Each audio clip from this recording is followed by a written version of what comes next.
eba na fe bongo di fara kweku animado Mr. Ernest Bruce Smith wo munyina eteche tumi ahwaboa ema ye den sem no aba na ye hye sem na se wie na de ne echemu ewo Real Madrid former captain ono legend Edema club no Sergio Ramos abrantie no ebesi akan Edema Paris Saint-Germain after free Real Madrid be PM o Sevilla ananu ene beto dwa se Sevilla for ene no awie ne bobo akansi anase contract omo no sign omo no awie wo ye na dwen se obekwa ko PM o Inter Miami ehon so ase anhyedan fa omo che se eprakura wo no ho ene osan ya na dwen so okwa ko PM o Brazil na nko akwa si akan the the likes of Corinthians and afi Botafogo and afi Sia Flamengo omo enya teams ahoto eno achin no Bobo Kom diere Vasco da Gama omo nyina no match omo tia omo pa brante no na 38-year-old Sergio Ramos mi ekese sika woje no so chen club no omo che so omo budget crane mu enje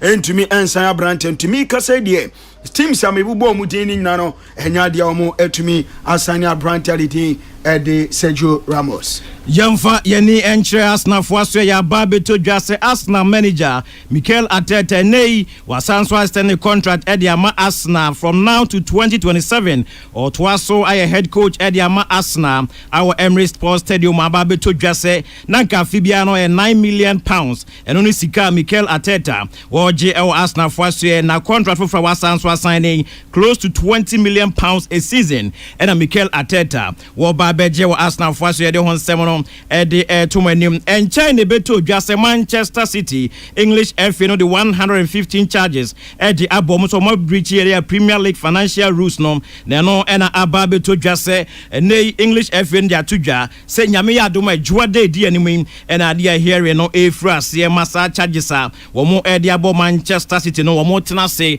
no mo timi atie nsem na beto dwase se Kobase City edifo a so cho ho ne baako say bet fine omom ba konso ade relegation era ba konso say ade utimi say ye betime deduct omom points no na ensa beto dwa Monday and I hear no free as ye de honsem to manim ene awie Yefre ni enchemu ewo contract honsem ene ansema ebobo eba no opiemu ewo Real Madrid o mu Ukraine goalkeeper ni din de Andrei Lunin me kase wa extending the contract trase apo de ama Los Blancos bobo ko Real Madrid and 30th of June 2028 and in contract owoni nyina no ebetumi apa na hwe ye ewo ehormo na ye de ani so ade chemu ewo ensanfufuro mu enso ade a Manchester City for ena ene ababeto dwase omani abre papa eye nhyehyeye enam se mande omekwa kwa defend na ye ka ho mo ensem no ena Brante Aaron Brant Haaland ne nyonko a ofre no uncle one papa no afrimu 59-year-old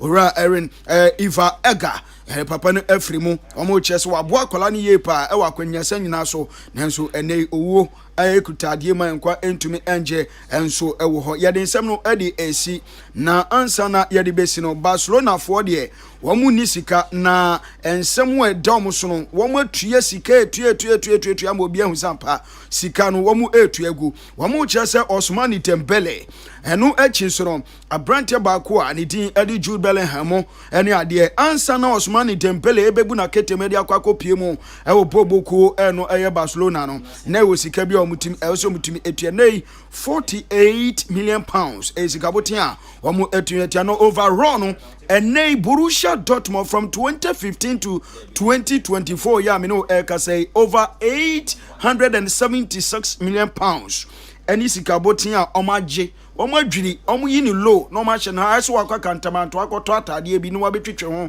na wato ama obi sikani bi be se 1000 Ghana utoni 2 cedi na Brighton wo betwa ne ntitie emnantie nyina ya emnantie a empanifo eton wom Jude Bellingham no kan bi Aaron Brant Haaland no no so e kan bi nanu ya maton Nicholas Foucault e de ama West Ham Boboko no e wo ho a Dembele mu nyina e ka ho bi a chese okeka Sancho mu nyina okeka sika no ebomu a sika twetwiri di from 2015 ebe pim ne no eye prejan a chese €994 million okeka bomu a nya chese eno enene na ninamu a over £876 million e kwa no e ware said den abobo anu na wie ya de moboso no di sia na eje mu di ama e boss dan kwaku e bo a no ne mpanifo abetena na afei wo mo atumi adi nkomo kwa abramo abia chema sane de hye ena motemi kaminim ni akọ ekusa ponsa akọ de ena de nsem no de eba ye na Peter Square and afi Mr. Ernest Brew Smith bongo di fa kwa animado wo nyina eteche ya so so na dan ene mpanifo asinkonya yenko yetete ha ye bo na chi donkoso mafidie no na 104.3 Peace FM. Peace FM. Daddy Lumbani, Cedric Wadabia, Dan Kwakuya Boa, a Peace Power Sports, and Amitie, Yentiobia. We have the favorite male TV presenter, and Mr. Dan Kwakuya Boa won this one. A round of applause, yes. Dan Kwakuya Boa also takes home this wonderful one. All smiling. Yes, this is for you. And the television set as well, GN Electronics. A round of applause. I sense jealousy here. Don't worry, you get yours. So, you go there, you take your cash, and when you're ready to leave, we'll have your television downstairs. You take it along. We have the favorite male TV presenter, and Mr. Dan Kwakuya won this one. A round of applause, yes. Dan Kwakuya also takes home this wonderful one. Peace 104.3 ya Muhammad akwa baba the station with a vision. Peace 104.3. Yesim konwe beto to adwena agudie kwanso ebresem no na yama WhatsApp line no na do adwenkyere aba. Obetum so dia fast social media platforms ahodo no Facebook Peace 104.3 FM. YouTube Despite Media. Obetum so dia fa Dan Kwakuya Boa TV on YouTube. Na enayansem no doso. Sun Lodge Hotel is 50 solid years in the hotel industry. And as part of the 50th anniversary celebration, golf competition at Achimota Golf Course. Now, every Yensaka Sun Lodge in Penny for Jackie Obi Anson, director, Charles Ashiagbo, event manager, and I'm also a finance manager. And on Bedin Kono Mama in Chiremusentia Hotel 50th anniversary. No man eating competition. No more golf competition. I will for you. Yeah, Kwaku. Hey, response ya didn't you say a couple of you patch your debut. Yeah, bra Kwaku. Okay. Because response you chair the MC via Brofuna over pay. Do you okay with that? Pacho Annie. Okay. Me Pacho, why are you here this afternoon? Mr. Generic question. Pacho ewie yende ne boni senia wakano ayampa Sun Lodge edi 50 na day nankasa ye next week na obia bebusa se senia wakano hotel de any golf enam he yende ne boni eye Achimota Golf Club omu restaurant no Sun Lodge Hotel ene rani omu restaurant no oh enuntina. Okay. Ye di sa agro ye memenda ya ebi. I'll come into them. I see. Hey, any Achimota Golf Club for more enjoy. Me pacho ani.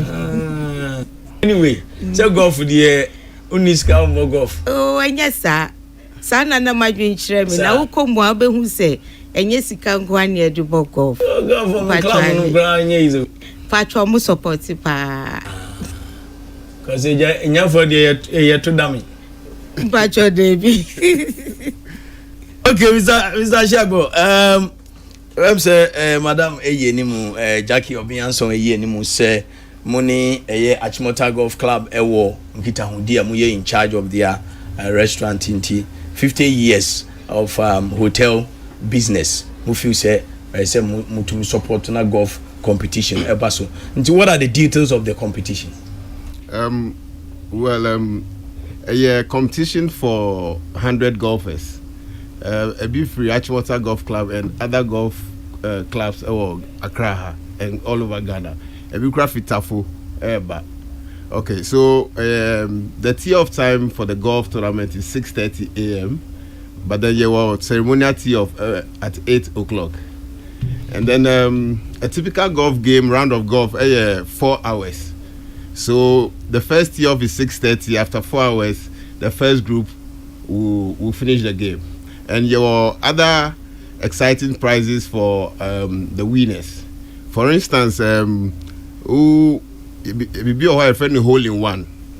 Say who tee off point now to me ball no na straight into the hole. Your friend hole in one.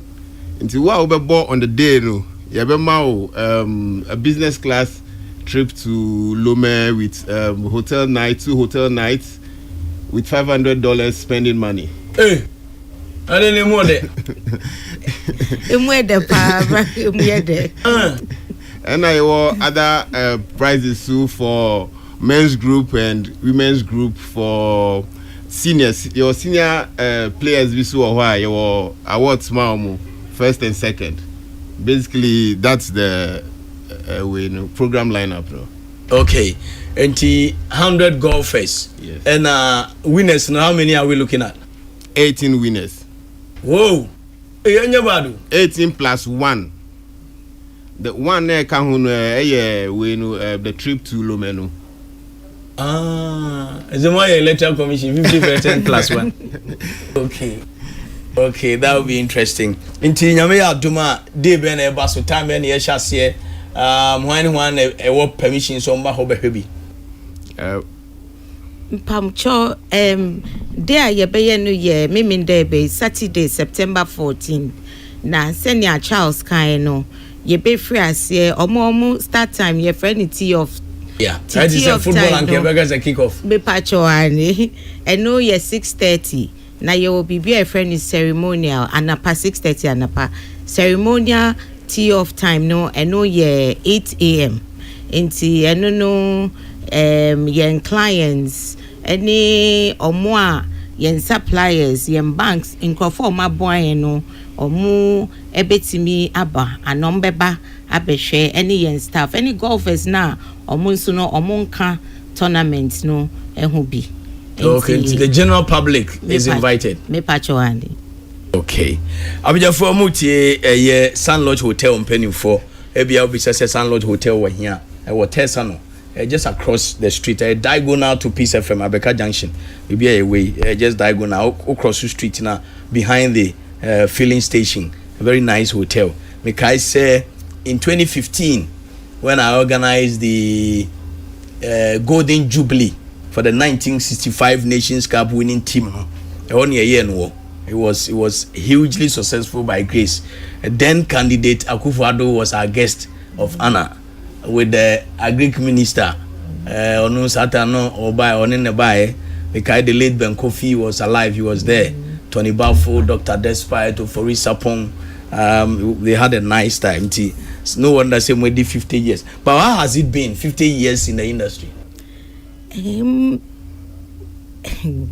Net enough from yayebi.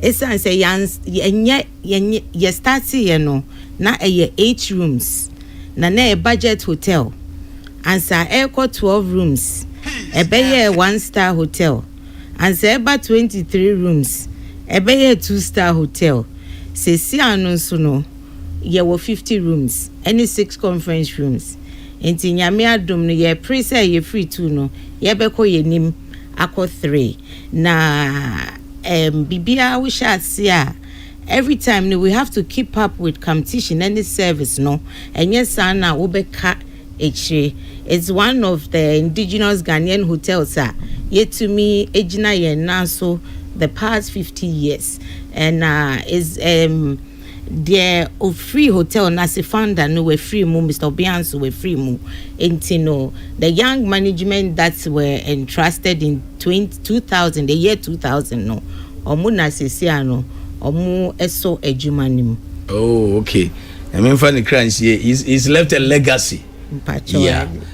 Okay, it's the final message on the golf competition. Yeah, sports of 20. Now if you sorry so. Well, you invite you over on Saturday.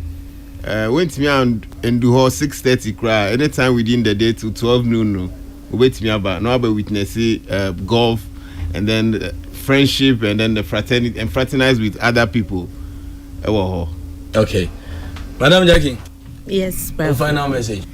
But your final message, natures, I say, yet the Yebenam crying so the Ada Peace FM na ena won sunu dan kwekwe boa say wutumi my opportunity na yebeda adwumayefo ni nyina so ase any yen clients are omaso yemu na ebinum ho a ye ne omo 30 years 35 years 40 years ti yebe fa kwan so adobi ase ni ada eje nyankopon so ase esan say ono enodi ya bedru baby aye dri.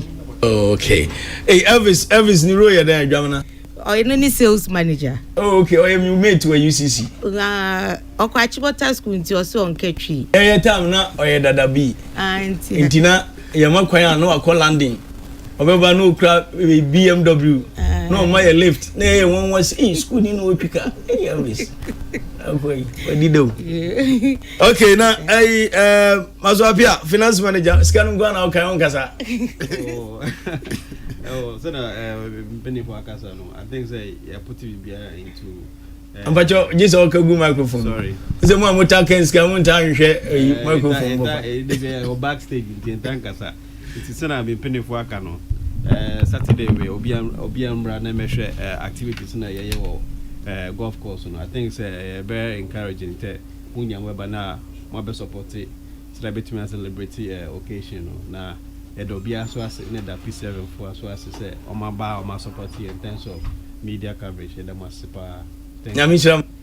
Yes, we are dasi. I will for Madam Jackie Obi Ansong, my director at Sun Lodge Hotel Limited. Ura Charles Ashiagbo, event manager, and I'm also a finance manager on the kind cash in Grete on the Casa Carton. Nyamia Duma this Saturday at the Ashimota Golf Course. Ayiri swa 7 a.m. no adu na yakoma massive support Sun Lodge golf competition 50th anniversary golf competition the other one say woni abatwitwu nkomo ye be say die hia bio yakram yes ye that's okay abuja for ye to aso Sun Lodge for ni omu gya ye ho ba ye to aso ye saka owura kwasi mante wo ha maso asabre wo ha maso agege wo ha Kobe Jones wo ha Abuna Speed wo ha na ene ye batwitwu enkomo bia eye of public interest we be kaya enche kra na ye de 13th African Games ba na wieye na ye wieye no amanfo raise issues bebre ebi fa accreditation ho ebi fa games Justin Phillips and na list forms e was circle na minchakim ponso kwaku asida na di manyame efiada ade chi memenda me de meda ho no more around be 4 I am not china me bra panya na chiba mienu me na na won kran obe me no ofre me say me ma me afre me sister say eja to efie e wa pedwama efie ni nyina ahye na abote se ba te rade ne beda na se say efie no so me ma me ene mi machiri ba ene wo na apedwama so ye beda o ma se papa me ma me ya atakwa o se on fa seda o de aseda de ma apedwama nyina because kwaku sabi ekrase di asem to obi afinifie ba no sinsuo a ode ba on be boa papa na ye fie ni so minua so kuta ties na sifie nanim na mamu anu so kini so da dem ho ayehye na mamu anu bo kana mubu peja kana odi kosi lolo kwan ne nchen na oba pani a wanya 75 years na ogina ho na bi fie ehye na dan ehye na abote sembate be derade ase se me maame ani minua no ene ne ba nyina da so tinkwam ene ma na ahye bate ye tinkwam nko ade ye derade ase nti ye da fire service e wo chebi ani su your mind so ya do bibia ase. Okay, Opo Reno, see you. Aha. Yes, come here, boa. Kwame. Me absent that. I had the pa and then you become African Games eduane na sem. 60 million. David, eduane say 50 million. Kwesi eduane say 15 million. 15 dollars. I'm on the no do my for. Aha, entina wa ba no. Go na in charge. Come back church say be tasuma. Abesi die say aze no mabem. Asawo. Among I express genuine concern. In fact, we are seeing iodine, which Ghana is no exception. Sure. To be to be not $50 million say and from feeding nipa. Hey, none your machine, Debbie. Anoding. Unfortunately, no, as I could share political season, the amount for the year agenda, a can't boom. But what bay, over Canan to Yasum see a Becky Kabiato.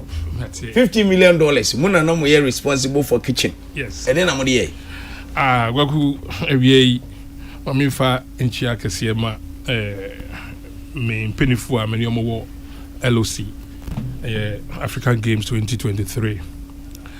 And me committee members are you know you share say feeding any catering for African Games no ever talk. Ogumba Johnny Dini say. Efrem Emmanuel Kwesimanti. You kapiniba. Debbie before T region. Eji o kan wo question na wo twero to. Kwesima wo ya ha na ye be visa question. Yes. Ampa no kra you use 50 million. Na senior mete say feed for only 5,500 people no. Kwaku I mean jina we feed na me fan chere Ghana phone na say enya no kra. Yeah, the size carry feed close to 13,000 people. Both athletes, officials, ITOs, you're afraid to be ITO, international technical officers, and then the local technical officers, the medical officers, volunteers alone is about 3,000, media, and all other people, 13,000, and I said, media, need the honor me war, because Nigeria need to be crowd the dance here. About African Games, Ghana feeding on power. I mean, it is Obi and then I'm TikTok. Obi check I say we the 50 million no pet and the feeding nipa 5,500 me pam chowa and the credit. Okay, it is say no. The first allegation now man for say $50 million Moody feeding nipa 5,000, which is only the athlete and no credit. You fed about 13,000 people. 13,000 people. Okay. So and then say Bibia Yebiano, there's a protocol agreement Africa for Yadiba. So also be video bia, you can say breakfast and yeah, regular breakfast non kwa sabi. You did feed obi. They need like the 3 to 4 star hotels. Maybe first of all, ye games, you know. You who say mode kitchen equipment nina se for aba and no come. And no need that. And I know you're different. Okay.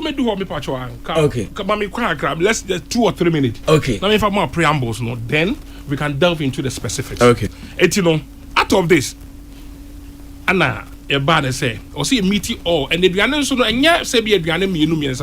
We have breakfast, lunch, dinner, and then cocktails and snacks. I cook, baby, and that breakfast, no. The protocol agreement, no, allows say. Obaye Adriania ye free BBC be a T station. The protocol agreement ni en share Ghana ne African Union ye sign here. Yes, sign here. Say obaje African Games na to mu dia. Yes. Aduane a wo de be feed wo mo no. Say na say. Okay. It is a me but it's a breakfast for example. Obi be jaka say oh ye koko ana bia ye ma wo mo. Enye koko nko a. One ye free be T station. The T station no and you'll be on a pen Lipton, and you'll be on a pen Milo, and you'll be on a pen coffee. You will different type of teas. I will say a shisha mom. If you be protein station, protein, yes, sausage, bacon, eggs, everything. Over corner, you will. Sadia Marina now to say they were cooking pisky. I would do. Your friend be porridge area. Will be porridge. A whole lot to say, Tom Brown, rice porridge. Wait. Then your friend be 0 point. That 0 point, you know, include the fact say cornflakes. When be a whole baby milk station, and then even one hot meal. I was hard again also. Enti say ebia wako Kempiski. Yes. Ana Alisa. Exactly. Now we could do breakfast. Exactly. Say they actually share cornflakes, milk, meat, whey, sana na tea. Sugar area no. Also we have variety, including honey on it. And you provide. I don't know change. Now yeah calculation out of 15 million. Normal na a target here no, it was $15 per person per meal. Into 4 sections no, $60. Unlike the active one from Mose, you see the 4,000, and then you remember the 4,000, and I yet if you are not per day. And I was now as I'm a genetic controversy, I'm very interested. Yeah. Me even though I was part of the LOC, maybe I again I'm minimum because I'm not. It's not my area. I won't pretend it's a minimum. It's $15. I was in our breakfast, you know. More tea station. Yes. Tea station. Lifting ho, Milo ho. Ebi a powdered different number the tea. I sorted. And I'm more protein station. Protein station. And then loaf station. Loaf station here baby a pan horror. including cakes. And to be corner, you will only be on a pay sugar. Okay. I say we are ranging on huge athletes. The athletes so many. Conflicts in this here station. Conflict station. That's a friend cereal station. Cereal. Yeah. Okay. Cereals. Okay, cereal station. Yes. Okay, cool. And you want one hot meal. Hot meal near. Hot meal no. And I say you be watch anopano, you mo and chicken. Okay. Anopano because you no be an a person I don't know. The breakfast in Kwano. Breakfast in Kwano. African Union for them what say. Protocol agreement in athlete in Munyesa any official. You can host the tournament. Okay. It's the no cramp no. With this detail no, or any other hotels almost 7 Sanyamana. You won't get it $15 per person. And you when I'm no. Mo estimate say mo be spend $15 per person per meal. Section, per meal. Per breakfast, lunch, dinner, and a cocktail. Into dollar rate no sata no mo per again is saying. Dollar rate no. At the time. It was 12.6. 12.6. Into me fan say say oba breakfast yes. It was 180 something. 12.6 times 15. Into breakfast near 189 cedis. Yes.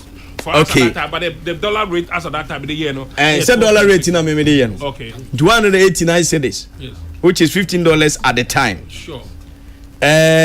We also have 189 cedis. Exactly. You remember 189 cedis. And then the snacks in between, no. So you have $15 per person. You all have $60 per person. Per day. Per day. Okay. Intimate rough calculation. Yeah, mommy. Say $60 per person, just 60 times, it be 13,000 now more can. Yes. Okay. Only 11,000 because that was the budgeted. Okay. 11,000. No, that's the actual. I'll say about. About that's a 12.5, but the budgeted. That's what we did. More. And the 50 million cost. Kwame unti asiye. Say me fan say bia. Me fan say bia. It's the actual. Akwesi, dia wo kana meet you. Enti me fan say bia. Nipa na omo bae no officials, athletes, media, hwan no. 13,000 from 54 countries. Yes. But Momo estimate say move feed 11,000. 11,000. Okay. Nti for 11,000 and your calculation. Calculation dey here. Now we have 15.1.8 million. Nti me fan say I'm not having any document here, but I just want to. Yeah. $60 per person. Oh. $30 million. Meba oh mama nyam calculation fi obia me no na e interview. Yes. Omo wi am bebem. Ah me wi am mama bem. David. Oh calculation shouldn't interfere my interview please. Akwesi. Enti $60 per person per day. Per day. Times 11,000. Yes. Okay, 60 times 11 1 2 3. That gives you $660,000 a day. Exactly. Times how many days? The dates are usually 14. 2 weeks. And that's where again that's another erroneous agenda I'm put into it. The game itself, you know, from the 6 from the 6 to 18 days. But remember, they have early arrivals. Yeah. And they were early arrival. And then after. So you all know we put in 23 days. 23. Yes. Oh, chairman. We go see. Thank you. We bow. Say advert no. Maso nyabotre. Ye running African Games advert no. Yeah. Ye running date no, including the early arrivals no. Ewo TV and radio. Me kind very well. 4 days. Teams ni be Eddie can buy. But I could see let's be specific. Sure. Days in be check it. Now specific. No, and me catch on say quick. The days. No. International competition. Over earlier. Your data over earlier. Say be over a week before. That's the game village. Exactly. And that the game village, you know, you be a matches ni be table tennis nothing for supposed to start on the 1st. But that can be a game. It's by 27th the game village has opened and we have about 12 to 20 teams arriving in the game village. Pay budget so 27th from 27th up to the 25th 26th of March from the February to March, now we provided meals. Now teams now buy provided meals and then everything to the people. So yeah, the plus or minus now you won't get that calculation now. You know, no year, you use the year, use the exact opening ceremony to the closing ceremony. No more 2 weeks, 18 days, or say 15 days. But if 23 days, they move soon. Wow. Because competition, I can say 2 weeks. Yes. 2 weeks. So plus or minus 2 weeks. But you can't 2 weeks. More than 2 weeks. Maybe competition, you're starting the date. Your opening ceremony was on the 6th. The 6th of March. March, yeah. And and the closing ceremony was on the 23rd. So okay, maybe. Until 6th to 23rd, how many weeks? More than 2 weeks. Okay, so out of which early arrivals and then late checkout. Maybe 6 between maybe 6 23 minus 6 will give you 17 days. 17 days. And early arrivals how many days before? Yeah, get the 3-3. So make it 23 days. Yes. So Koku Bamin come as so you see. Okay, for 23. I go see. Yes. It's an issue of public interest. Inti nyabotre. Inti mu ye no say 3 days after the tournament. Sure. And then 3 days before the tournament. Exactly. Inti adachi if you want to nyama de who can show no. We are kabasa jirache. 20 Agosi 23rd no. Mo calculate from the 6th to the 23rd, yeah, which is 17 days. Sure. And a momo calculation, we are 3 days before the tournament. 3 days. 3 days after the tournament. Yes. My question is that 3 days before the tournament, me to me dear dance here say na teams ni bi wo ho. Na nyomu na no maba. Sure. And how do you deduct it from the total? No, that be okasa na a plus and minus because the arrivals majority aba. And then in between the services you provide more because nipa what 11,000 people and our budget, okay? And then in between we have about 13,000 constantly. And you how the question now. It balances. I don't want to go on that. More standard calculation in say 17 days, which is 6 to 23rd, Mickey. 6 to 23rd, which is 17 days. But more 3 days before the program, 3 days after the program. And then the protocol agreement allows it, and that is what is speculated in the protocol agreement. Okay. 3 days after the tournament, not teams need now and then be a movie out. Oh, a be move out, but majority in terms of their traveling arrangement, the ticketing and whatever. A be crampon stay even beyond. So the LOC, okay, LOC don't have to truncate. Yes, me say one country stay beyond. We have to truncate. They are not be signing medal after 25th because like I say after 25th we are not providing any longer. And almost stay a chair and look at you after 25th moon feed you. Yeah, feed because after 26th we are not feeding any longer. Sorry. Okay. Okay, to us. Okay, it's but one question you are to. Section. Apart from me, it's kind of in dollars and cities. That's a maybe I go see $3 million. Kobe. I don't know. Yes, who follow? I don't know. $15 per meal. $60. Also, you could do half an hour. $60. Or $15 per meal. And the $60 per day. And $60 per day. Okay. You could do half an hour. What's the money? Calculation. I was young. Who question to you? When we and breakfast, you want lunch. The lunch there's no. Agreement no allow no. It should be a fully fledged buffet.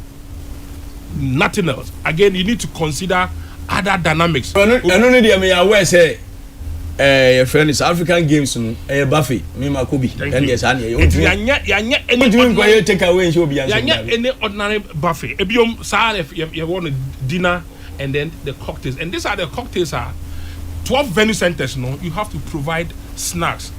And the snacks no near the Bremo Media Center. You have to call all the 12 stations and including fruit, whole fruit. Yeah, cut fruit, a whole fruit. They say apples. Sabi. And you be more athlete apple. I won't tell me. A whole banana. The pick even in the sacks form.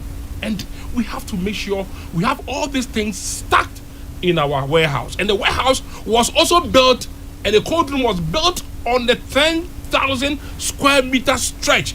This same 11 million, or sorry, $50 million was used to build. And he says, can it be no cold room? Exactly. And the kitchen. Build a kitchen. And the kitchen, I'm going to go there. In the hospitality fraternity, there will be hot kitchen. There will be cold ladder and then pastry unit. It was built on about within the 10,000 square meter. And it was built, that kitchen alone was built on the 5,000 square meter area. In detail, in terms of equipment, I did buy gas cookers, cylinders, about 3,000. A later cylinder 2 was built from a distance. Again, this same money, we have ECG. Where at Lagos now, no use you can't extend any power there. You have to plant a whole huge transformer. ECG alone, when we contact them, they said they are ready to take about 2 million. Water cannot go 2 million CDs. Yes, 2 million. No, 2 million CDs to get a transformer. Not to think about other transformer to come and cater for the kitchen. For the kitchen, the equipment alone. Again, water. We have to dig. We have to get a water from about 3 kilometer stretch from what we call the golden line of waterworks. You understand? And expenses.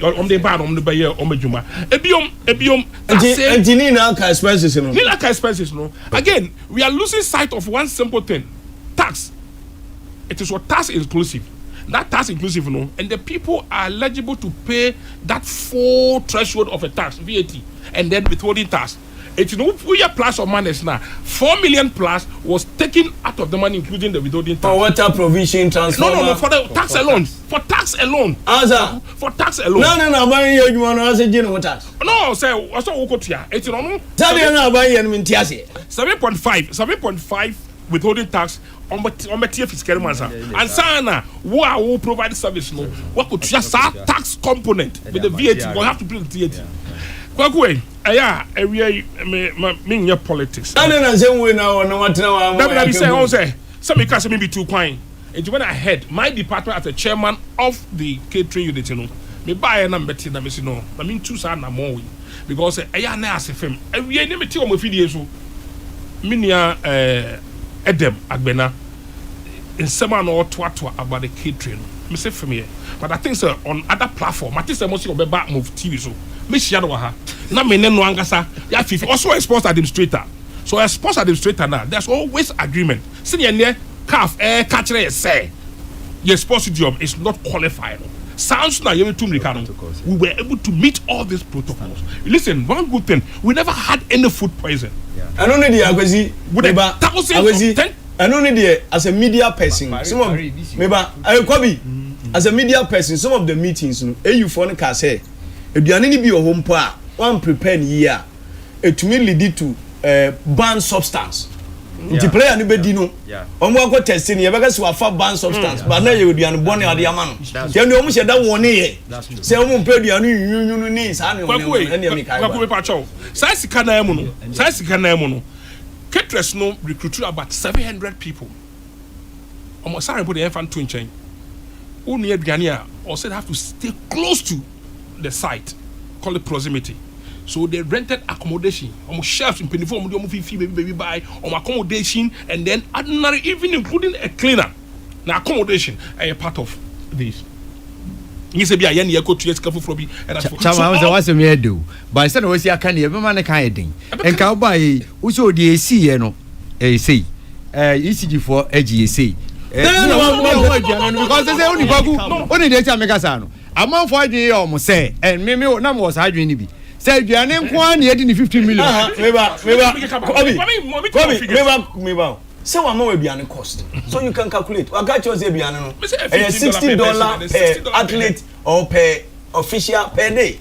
So you can easily calculate. But I was any calculate here, no. No, no, sir. I'm a other component to my church. So let's make sure by 23 double check. What church or the other?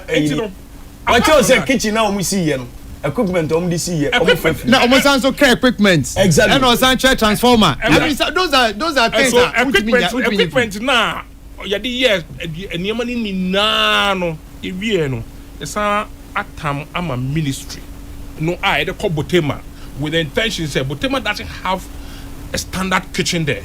And you can use that one to build to equip Botema. It's none all this equipment, including even fridges, the cold room items, the food extractors. You have to build solid extractors that can cook at a point. You have about 300 people at the kitchen. Cooking. I just say Sikano. To talk to Tony Mobi. That is what I mean. Imagine, I'm out from I drink home. I'm out for drink. I'm saying. Say maybe here from catch you say. You won't go for genuinely. We are here Dingana Kahon. Into a $50 million for feeding and yemba. Of course. I'll be your objective analysis. And you will be swa. Opens any party bapa wenti. Obebuapa chance there are two issues Matthias here. But I'm the Kwaku, Asamene Baye no. Ghana for nyina including me. Ya doing say nipa mba na aduane omudi en kwan 50 million. But me by now catch am say say oka kitchen items. Me my international competitions. Minimum senate, minimum standard. Even Africa para Africa games so I say. The kind of food that you serve here no. Ukoha just a standard.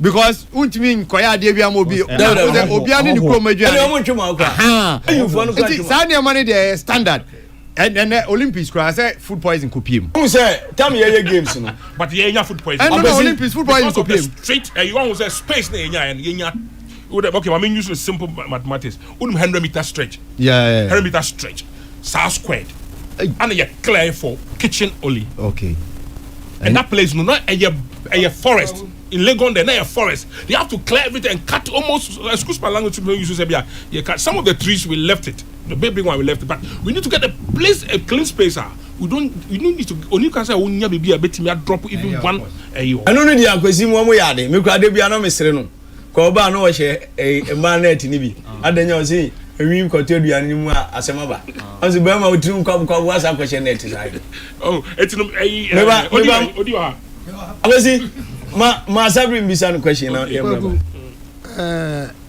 I'm say it's kind of media bia na me mass de menya de no kure ni say mass menya de but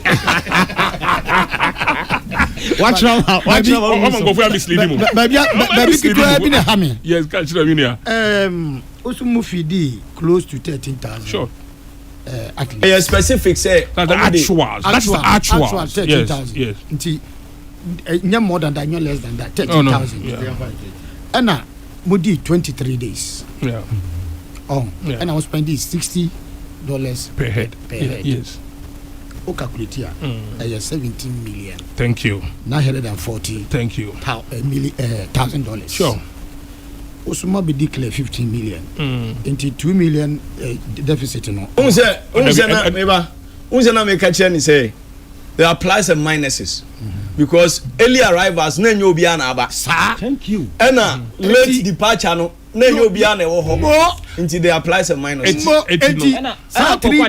3 days now 6 days no they will not have spent all day exactly. They budgeted 13,000 so this is our budget which means that if we stand by the 13 stand by the 60 per head with the 23 days now and you arrive at this sure but Esan say e be cop but so no plan ka say no say almost the 11,000 a year estimate that's our budgeted instead of calculating with the 13,000 calculate with 11 year about 15.1.8 million Ghana cedis dollars okay 11,000 times 23 times 60 yeah nti eno kra no 11,000 means that plus and minus bebem 23 times 60 because at least they go whole free 15 million 150 exactly so scan bia na dey equipment ebi na dey provide ensure ebi na dey tia tax ebi water kwa ma menka say about kitchen ensure no so no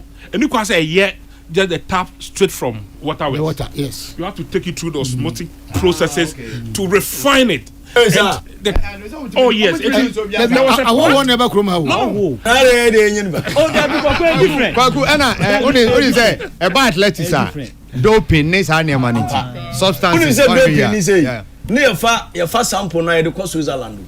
Yes. Nti you phone were very particular say ade ba ko betumi ama obi a fall victim of doping substance baby or innocent aduane. They should be very careful. Say aduane ni dear. The fruit. And fruits.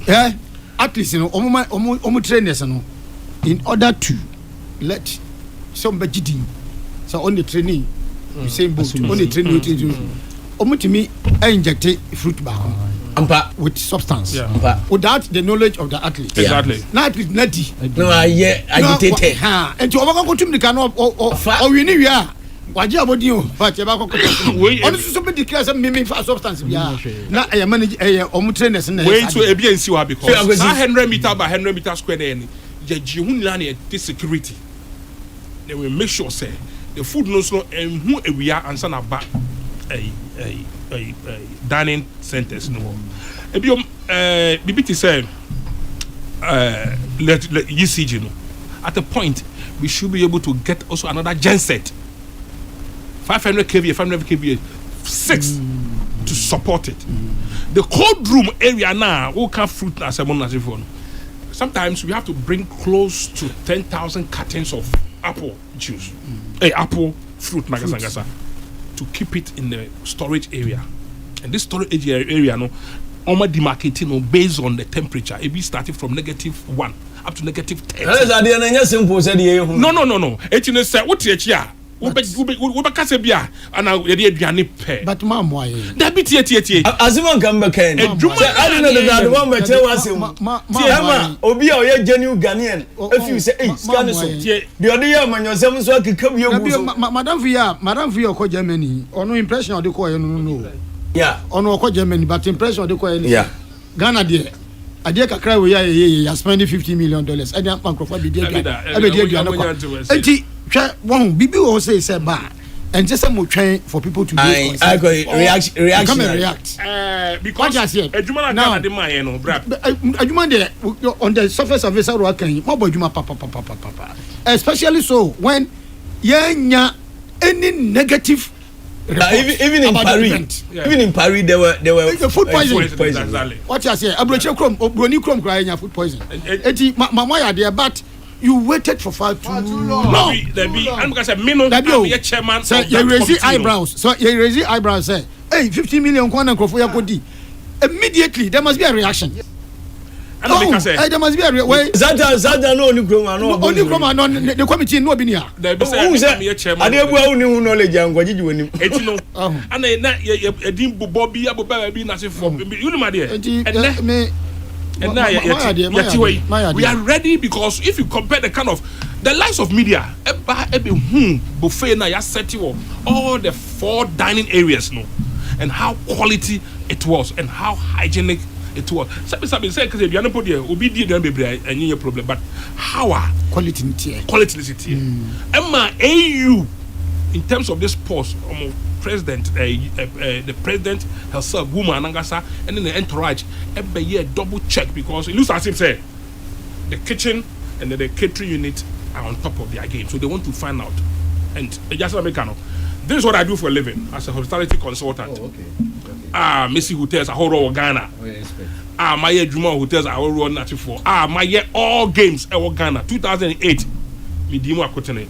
2009 hockey midimu akotene 2018 MR football midimu akotene 2023 para games we are not be hwe no Miami hotel me ye wo physicians in college one me and me yes ade so what you say and the biom games yangata which is the biggest it's a festival it no yan tran chain na me ka say o person compare to amanani the omo ye bi omo de osika bi e de share a as compared to the na we really cut budget. It is so who Slebeya because you we are similar Ghana it's a team because $15 the least a bid will be bid there or they bid be by and no you sue. I go see my hotels. Yes, from Labadi Beach, for example, guy be using Labadi Beach at the year, or they buy $16 million for, or no say no bit mania, and no crampon. He says, or be for a distance, and that's all, or be for distance. Now, Kakrana, a kitchen could be a war campus where they are. They say no, you don't qualify because everything must be done here. And we need somebody who have the logistics and then the capacity so be to me build a kitchen within the shortest possible time. Okay. Kwame we want to watch a Bible mun say bebre young guy. Abu mami bi ne choba chop better choba.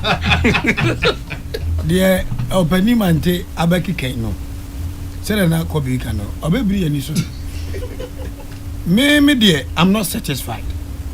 As I say, we are talking about feeding. And only topic I will be discussing. Minimum that I say feeding, electricity count. Na dia eduan no. E dia de chile ade. Who talk say my head deal. One village, enyo fee. No me ade.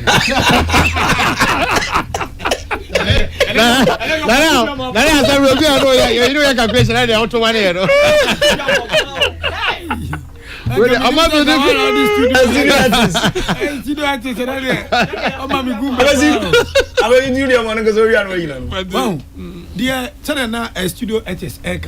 Come on, come say you $15 million US. Aqua didi. Timini Kobi calculate no. Ya arrive say now you say per head will be almost 170 million Ghana cedis. Exactly. 17,000. Yes. So wrong. Inti say kitchen, light bay. Kitchen. Kwame unim mami ka asem cho. Mami ka asem cho. Kwame mami ka asem cho. Kwame mami ka asem ba kuncho. Who ye Ghanaian journalist, very objective. But NDC ni MPP politicians omo trimodi. Onu ade ntra. Wo yo memu no mo ye dede no. Adie yi na e for mo ni mo. E for mo ni yes. They were at the omo ni die won amanyo se wunti na adie de tie ko mu obwa oni pass against management system ABCD. Me no ya omo na ko tena ase contract we no ma hwem no mu ni minister approve enti aya no mu keka ye tribo mu sa areho se wo yo ordinary Ghanaian na unim na obisa uni problem ba wo MP a who can select committee the course African Games in na the foul committee no was a pia bontin tell be voting who kasa ti say the course we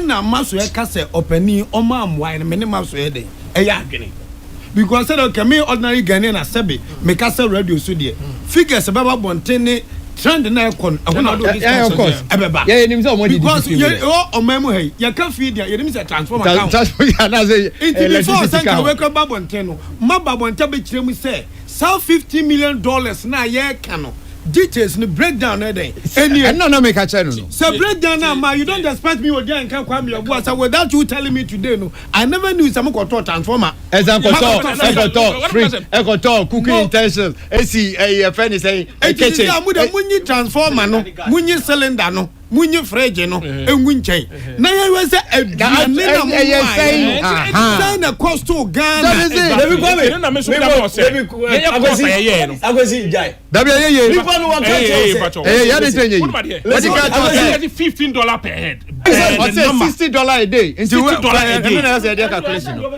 na make a channel no na ye no money ye dey tugu mu na ama oyem hyewo no o say 5,000 and ye this 50 million right there FED na no so me kura me ti me hu a me be hweme but no man was wrong. It's about 13,000 but again LOCB budgeted for 11,000 people and we did our calculation say obi had $60 yes yeah $60 the bed e be feed obi and only a breakfast lunch dinner and snacks 50-60 no o compare obi na hotel kese na they say transformer na kwan hwan dia no nie transformer say it they have to get transformer kwan hwan dia you because me sure say ECG no ECG tamma ya person o say ya koto oh na be man say koto to as tie now can say me say we need to have the what now power ni ho so we need to get ECG say on be yaman at certain cost not of course of comedy buy so we need to get generator. What I say, we need to get about 6 generators to augment that because there's no way. And some more renting. And look at the time. Of course, we rented it. And again, the issue is that there's no way within that short period, that transformer thing will be done, and then we need to get another extended whatever. So we have to augment that thing with about 4 genset, 500 kVA, 500 kVA, 4, which is about 2,000. That's huge. And again, so me catch it on. Ensure asem the staff fire the omo ba ho on be ye adwuma ni nyina make say ya mo obi ada hotel ni is built up onto the same this cost. Now breakfast per would 7 million breakfast. And get 7 million. 7 million. Now I'm saying on check here. Scanning na is come did the na no. $13,780,000. Kwame 1 million kwa. Kwame. Aduane nkwa nkasa no. Kwame. Kwame wa.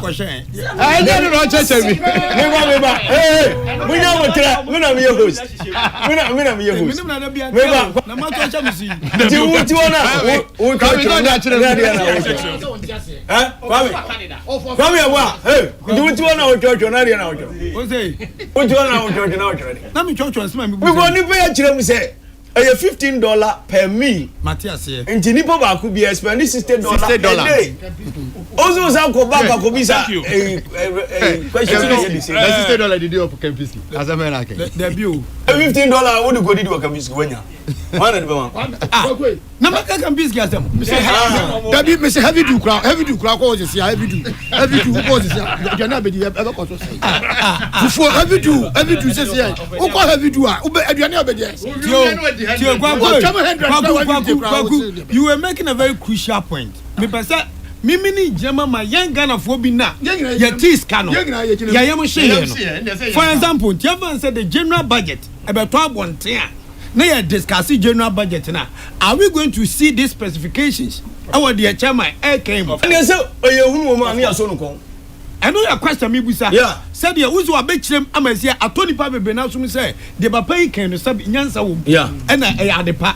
Na me busa for the group people of Ghana say what about the biggest media station abai. Any day people will request for the general budget of his submission. Of course. It will be said a general budget na be 12 Send you more okay. You be hu ni nyina wo. No. Papa say highest expenditure. The expenditure line. Ba Mr. Beba. The way the be also cho. You be try na. So what you say? Oh, I be try na because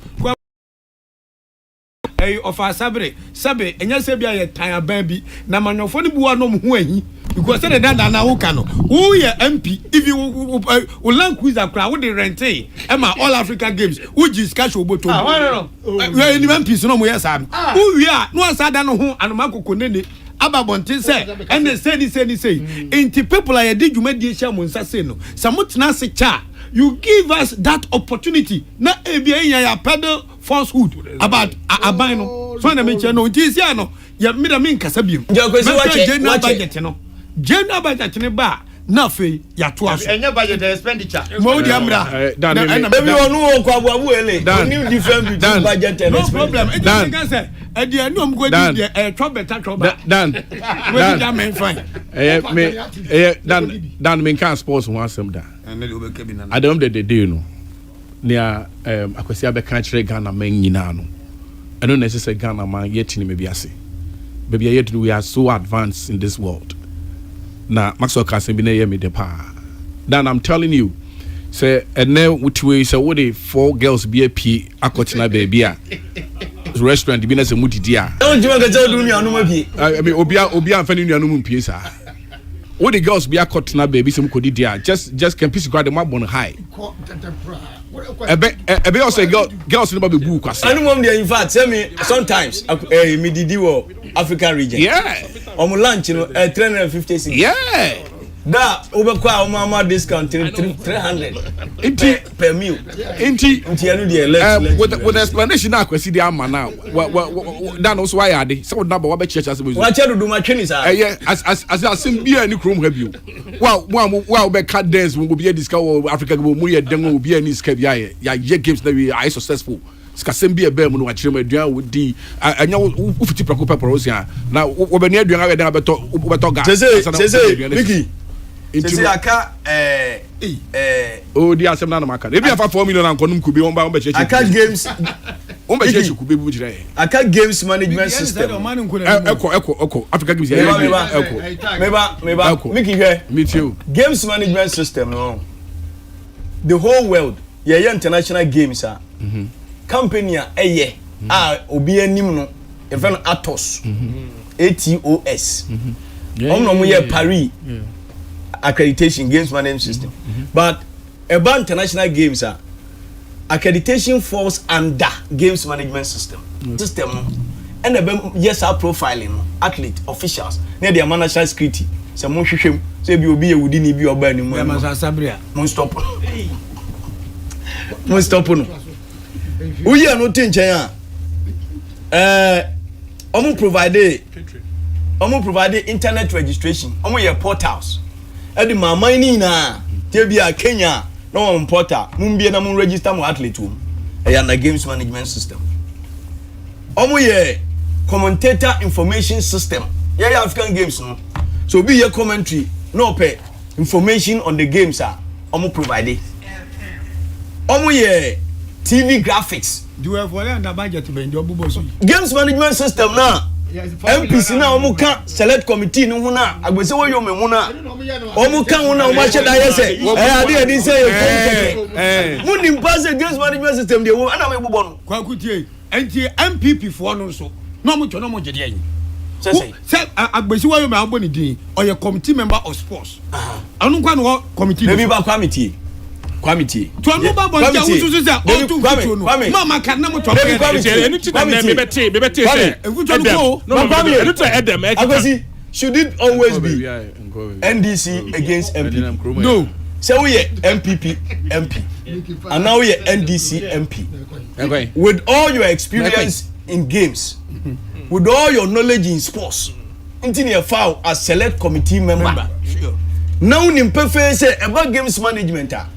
A B C D ne wonu atam component ba ko pe de ko ye campaign ko ye beto aba and ade de say you come keke aden ye timu odin sa conclusion say ka ye nya da bi picture radio say ye nya very patriotic about this nation. Exactly. Ye nya akoma pa e mo man no ban pan for say nsat ye nya ye hu so ni akoma pa mo kwame agbese wo yo me kura mo ka we ase ene o ga say ye nyitu kwame show ye games no timing and score games management system na provide here and is athlete be 2 minutes carry any time no na you who stadium hono e ka mo contact no watch e dey buy time minutes animal eh na go kwa wana communication department no e ko so ma bonta me cheche de wukem na se nipa no okasa no onim pa no committee na ade no fine okay onim e no aye bua payo ye van say onim e na wo de osu se oye bua payo bagu nim se kro nipa pe power o twa ntroje power o ba tenye fe za nya de papa na me kan na ko nya no na ti hu kwame ye bibi afra no information distribution system. Into omu create some information distribution system na federations na omu de omu athlete buy no omu supply information. Say tournament say na eko. Ni na ka games games management system. So games management system na accreditation here one item. Okay. One item under your despite media. And despite media we have PSFM okay. What does it? One item under the games management system. Nchechiremu ya uchechiremu. Yes, uchechiremu. But the real point in the say, time wa budget ba apa. Omuye summary, omuye bullets, accreditation, feeding, see. Genetics. Ministry no ne ayu so tra o kin amanya hwe no. Ebini GBC. GBC dey buy. Say the reason why sometimes we no boom say yeah ni say okay unuma dey empedifo yeah friend accreditation but games management system we so yeah friend feeding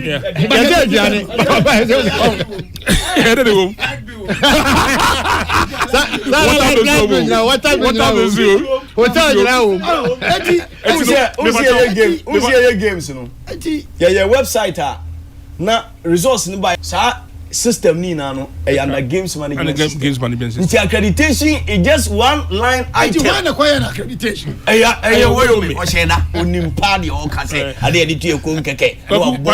Before gakoi mesra ka ne na me nua na ka no. Ngese bia ye tena ase tama GBC de buy na ye de beto out no. We decided to say we are going to do more. We are not ready because as we speak we are yet to present our report to the ministry, to the presidency. Let's focus. And I'm going to say, call meeting now, finalizing. I mean, we are fine tuning. Sa report now or say a time to continue. We person be a bit deviate because this report AU is expecting us to get them to audit the process to tell say the protocol agreement on the we are considering we are doing sabi akudi but my report ya mama public me my president we are being public and the problem because me about my educating me so well until next time oh yes somebody argue about it then met me who say items say come yes, man, who says because you see, infographics now, accreditation, feeding, and then computer. What's about you? Because maybe accreditation crown 4 million. So now it is I did 50 million. It's the moment items now. Yeah. Some of us know. And this was about. So when shall my pass here? Maybe my who didn't work panel renovation. 60 million. And to go find your all normally there, and yeah, Lucy. Now, why a ministry, ministry, a supervisor, and you direct all question, common minister. No, me, you are, me, that's it. Me, the baby, your who is a minister no call a public accounts committee. I you be some question my GBC ministry, no. Almost share that bar out at the breakdown said the chairman yeah mo inti any concept be and they expect to say because ye nyina to Ghana ha so say at then this $60 million I renovate obi hostel aw kwaku abu aka say wo kwa anka beka say nkosi university or Botema ho sports university you can't be more than 1 month nobody has given us an attention sir renovation ni there say even on the breakdown bar yet air condition yet to maybe no money again because we could have used the money to build our own hostel kebe japadiamo mine chanoni there they might have the breakdown but me there even though I was part of the elite or me no timelines no the timeline no on say on benya on pass me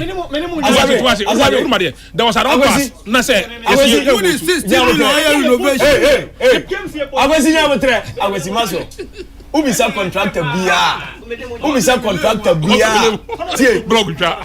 Odi ubi subcontractor bia we catch you say. So who sit down fresh a contemplating renovation. Yeah, it's true. Especially where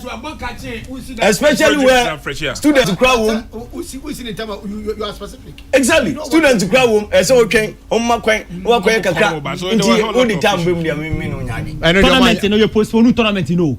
No, quite a bit. She said, "Yeah, my host. With the notion said, Nanka, oh my host. With the notion say, can host to climb muscle. They be a minute. I say, Ghana has this government and your postponement in improve. What I'm saying is, contract to be able to catch or say, woman, you must only fresher a contemplating renovation. Yes. And to forget that we in the postponement. Until I say postponement in the say. And you be a bit maybe penny edi obi okwa na wo sene penny and so by virtue of yanyoma ya shintu aba be penny e wo so obuo ne de bia se de ma no bas yesi a chechiro oman a yem penifo na tumi wo ensem no yema no kuredie edi esana ye twa o ma we mu no enye sapapa especially during elections time onu ani mi say asem o ka cha manfo yi enye no can both MPP and NDC amayonkwe me no de yo kasa o hodo trahu za aka asem no kada ya tro no twa nana e bia me no mi o ma ka say ade a de tu ekomi akwa bi kra se kraman chei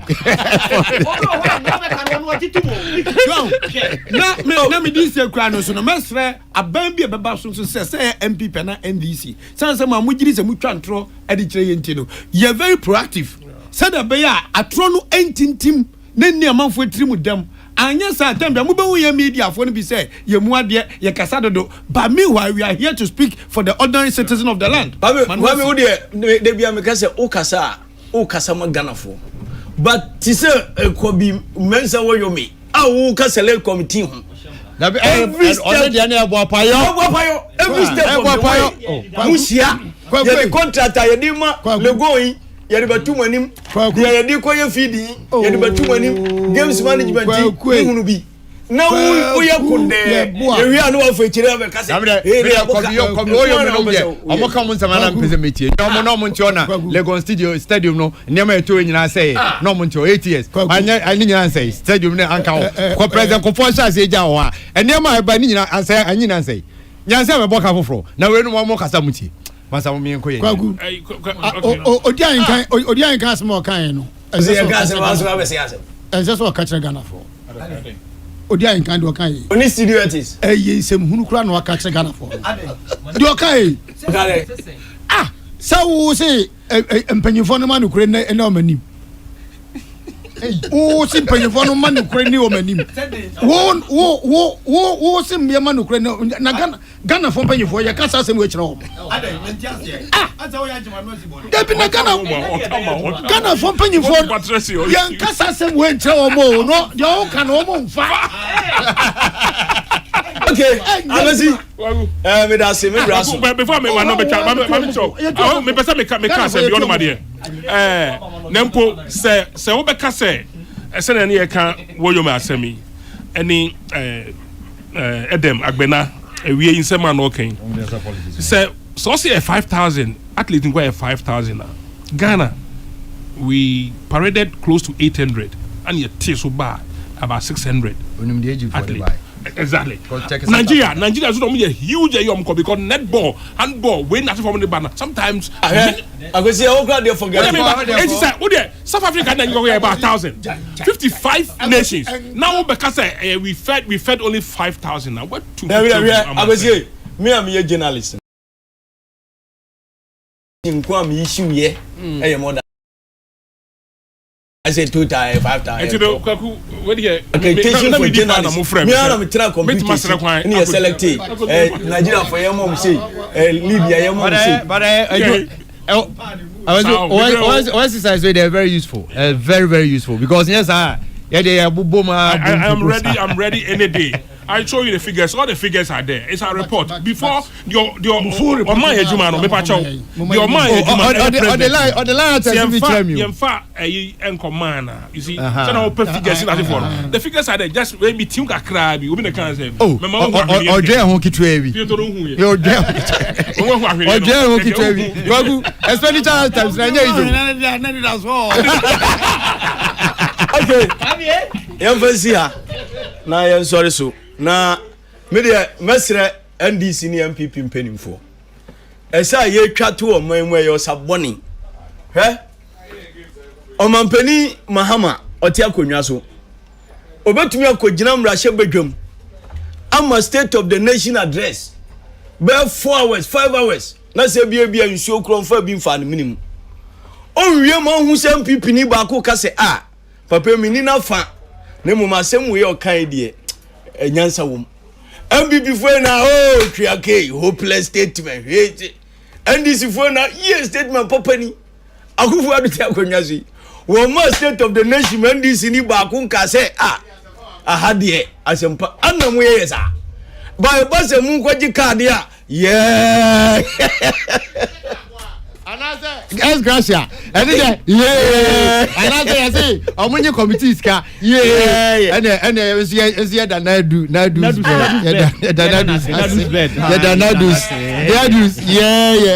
Montwaba mami, me don't work America. Montwaba mami, me don't work America.